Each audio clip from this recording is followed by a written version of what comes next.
आतंक के तुष्टीकरण का एक तरीके से पोल खोल आपने कल कर दिया था, जब आपने बताया था कि आतंकी पर कार्रवाई करने को लेकर आप पर भी केस हो गया था। आज बृजलाल जी भी हमारे साथ हैं। आप ये बताइए कि जब बृजलाल आपके साथ जुड़ेंगे और आप दोनों के साथ क्या हुआ था। विक्रम सिंह जी। अमन जी नमस्कार, विद्वान पैनलिस्ट को नमस्कार, काशी की महान जनता को नमस्कार, हर हर महादेव। कल आपसे सविस्तार चर्चा हुई थी तुष्टीकरण को लेकर के।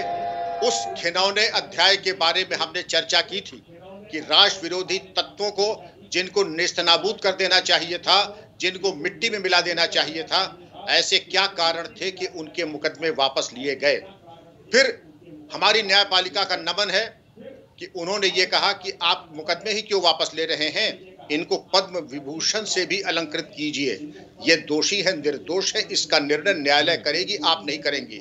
इस कड़ी फटकार के बाद ये कुत्सित षड्यंत्र नहीं पूरा हो पाया, वरना कोई कोर कसर छोड़ी नहीं थी कि देश के दुश्मनों जो कि आईएसआई और पाकिस्तान के टुकड़ों पे पलने वाले थे, उनको दूध पिलाने की क्यों कार्रवाई की गई।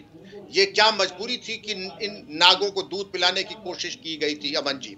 और उसके बाद आप देखें कि खालिद मुजाहिद इनमें से जो एक उग्रवादी था, जेल से न्यायालय बाराबंकी ला रहा था, लू खा करके मर गया। लू खा के मर गया। मैं रिटायर हो चुका था, ऋषिकेश में था, 500 किलोमीटर दूर। बृजलाल जी डीजी सर्विंग सिविल डिफेंस थे और उस पूरी टीम ने जिनको गिरफ्तार करके पूछताछ की थी, उनके ऊपर एक झूठा हत्या का मुकदमा कायम किया गया।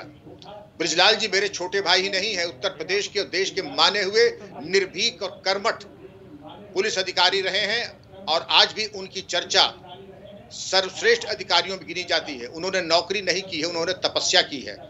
और कल की चर्चा के बाद मैं केवल यही कहूंगा, जेकर पूत हो गई समरथ, उनका कौन परी परवाह, जो आल्हा में का है, जिसका छोटा भाई और पुत्र समर्थ हो गया, उसको किस बात की परवाह।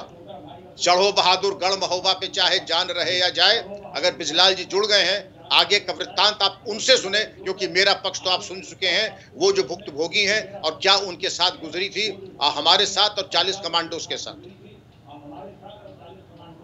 ठीक है, मैं बृजलाल जी के पास जाऊंगा, लेकिन यहां पर पहले एक कमेंट जल्दी ले लेता हूं। विवेक शंकर तिवारी जी, आतंकियों का तुष्टीकरण चौथा चरण हो चुका है, यही बड़ा मुद्दा या कुछ और? ये तिवारी जी, ये हमारे क्योंकि वाराणसी में भी ब्लास्ट हुआ था। वाराणसी में ब्लास्ट भी हुआ था और वाराणसी में जो ब्लास्ट हुआ था 2006 में, उसका भी मुकदमा वापस लिए जाने का आदेश जो है अखिलेश यादव की सरकार ने दिया था।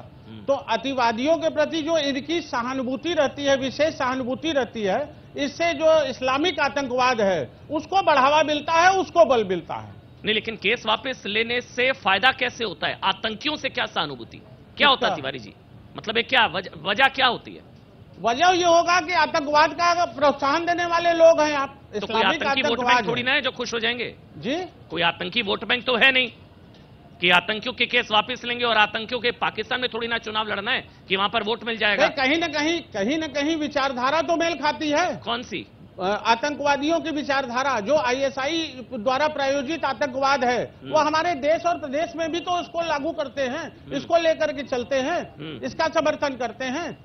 त्रिवेदी जी, राजेंद्र त्रिवेदी जी, बताइए त्रिवेदी जी, क्या कनेक्शन, क्या आतंकवादियों से इतना प्रेम क्यों था, क्यों केस वापस लिए थे? सीधा सवाल है।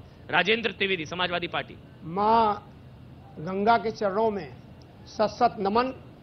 और ये काशी है, राम कहो आराम मिलेगा, खाने को बादाम मिलेगा, रहने को मकान मिलेगा, मरने को मसान मिलेगा। ये और बृजलाल जी हो, एक पार्टी के एमपी भी हैं, और कहना चाहूंगा कि शीशे की अदालत में आतंकवादी बता रहे हो, शीशे की अदालत में पत्थर की गवाही है, और कातिल ही लुटेरा है और कातिल ही सिपाही है। हम कहना चाहेंगे कि कौन गया था पाकिस्तान, जो थे आतंकवादी, उनको कौन छोड़ा था कंधार में, किसके सरकार में? देश की सबसे बड़ी पंचायत लोकसभा के अंदर, संसद के अंदर गोलियां बरसाई गई थी, उसको कौन पाल पोस रहा था?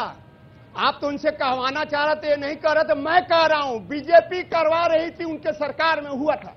क्या क्या करवा सीधे सीधे क्या करवा रही थी बीजेपी? आतंकवाद पर प्रोत्साहन देने का काम बीजेपी करवा रही थी। आप तो पूछ रहे थे अभी कौन कौन कौन, बता नहीं पा रहे थे, लेकिन मैं बता रहा हूं, सुनिए।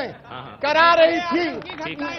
बीजेपी के शासन काल में कितनी आतंकी घटनाएं हुई? बोलने देते हैं तिवारी जी, बोलने दीजिए, एक एक करके पूरा बोलने दीजिए, फिर मैं सवाल। ज्यादा हुई है हाँ जी, कि आपको तो 2-4 उदाहरण दिया मैं लगातार। और बड़का 72 चूहा खा के बिल्ली चली हज करने।